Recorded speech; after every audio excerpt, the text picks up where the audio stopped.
to the students of 10th standard, guys. In this video we are going to talk about the hypermetropia. Now guys, in hypermetropia basically nothing but your far sightedness. यहाँ पे अपने को लंबा का अच्छे से दिखेगा, लेकिन जो नियर बाय ऑब्जेक्ट्स है वो हम लोग को थोड़ा सा दिखने में दिक्कत होने वाला है. तो यहाँ पे प्रॉब्लम क्या होता है वो हम लोग देखेंगे और उसके ऊपर सोल्यूशन क्या है वो भी हम लोग देखेंगे. So let's first of all compare our normal eye with the defect वाला eye. So यहाँ पे in the case of normal eye, your lens is working perfectly and the it is converging the upcoming rays, incoming rays on the retina. So your focus is right on the retina and the image of the object will be clear. But in the case of hypermetropia, the thing is that यहाँ पे अपना lens रहेगा, ठीक है. Now ये lens का, ठीक है, ये लेंस का जो आई के अंदर लेंस होता है, इसके पहले भी मैंने बताया है कि आई के अंदर जो कन्वर्जेंस होता है उसमें दो लोग पार्टिसिपेट करते हैं. First is your cornea and second is your convex lens. So guys, whenever we talk about the refraction of the light inside the eye, we have to consider these two things, cornea as well as convex lens. तो इसके आगे भी और इसके पहले भी मैंने जितने भी रेफरेंसेस है उसमें whenever we are talking about the eye lens or the lens of eye, that is nothing but the system of cornea, okay, and your actual convex lens. So what is happening over here with this defect, the converging power of the lens is decreased, and that's why the lens is not able to focus it properly. इसके लिए क्या हो रहा है कि because of the weak focusing power or because of the weak converging power, you can see the intersection you are getting behind the retina. तो यहाँ पे थोड़ा late focusing we are getting over here. तो near sightedness में we were getting the early focusing, means in front of the retina or before the retina, and in farsightedness or hypermetropia we are getting the intersection after the retina or behind the retina. तो यहाँ पे इसका convergence power कम है, ठीक है. तो simple चीजें देखिए, पहले दो रीजंस है, दो पॉइंट भी है टेक्स्ट बुक में, वो रीजन पहले देख लेते हैं कि क्या है, ठीक है. ये टोटली आपके मायोपिया से अपोजिट है. यहाँ पे क्या होगा देखिए, first reason is decrease in curvature. तो जो आपका लेंस है, दोनों भी आपका कॉर्निया एंड लेंस, इसका कर्वेचर डिक्रीज हो जाएगा, थोड़ा सा ये फ्लैट दिखना शुरू हो जाएगा. जिसका मतलब ये है कि कर्वेचर डिक्रीज होने के वजह से जो भी इसका बेंडिंग एबिलिटी रहेगा वो बेंडिंग एबिलिटी भी डिक्रीज हो जाएगा, and because of which the overall converging power will also less or will also decrease. And that's why the proper focusing which is desired on the retina, that we will not get because of the flat shape, or we can say in other words the decrease in curvature of the lens as well as the cornea. Guys, because the curvedness, okay, the curvy body of the lens was actually providing a proper refraction of light, and thereby we were able to achieve the focus or the intersection on the retina. But now in this case hypermetropia, very first reason we are talking about, the lens has become a little flat, decrease in curvature is there, and that's why it will result in decreasing refracting abilities. इसके लिए यहाँ पे थोड़ा सा ये weekly refract करेगा या weekly focus करेगा. इसके लिए थोड़ा आपको फोकस जो कि ऑन द रेटिना मिलना चाहिए वो बिहाइंड रेटिना मिलता है. ये एक रीजन हो गया.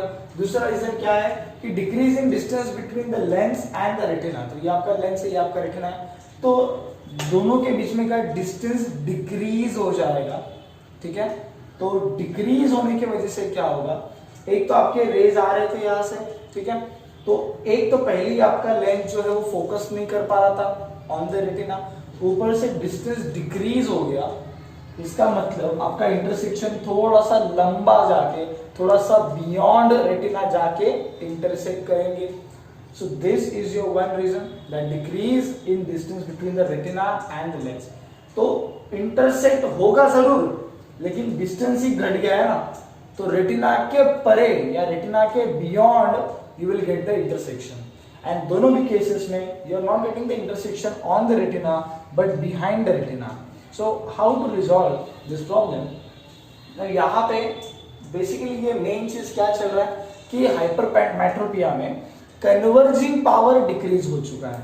ठीक है, तो कन्वर्जिंग पावर को सपोर्ट करने के लिए, देखो आई का लेंस तो कॉन्वेक्स लेंस है, उसका काम तो कन्वर्जिंग है, लेकिन in case of hypermetropia converging power कम हो चुका है, कन्वर्जिंग एबिलिटी कम हो चुकी है, तो उसको सपोर्ट करने के लिए और एक कन्वर्जिंग लेंस लगाएंगे. एंड कन्वर्जिंग लेंस मतलब कॉन्वेक्स लेंस लगाएंगे. That's why we are using one convex lens over here. तो यहाँ पे क्या होगा, बाहर से रेज आएंगे. This is your first refraction. Actually यहाँ पे 3 रिफ्रैक्शन होंगे, कैसे मैं बताता हूँ. फर्स्ट रिफ्रैक्शन जो आपके चश्मे से होके गुजरेगा.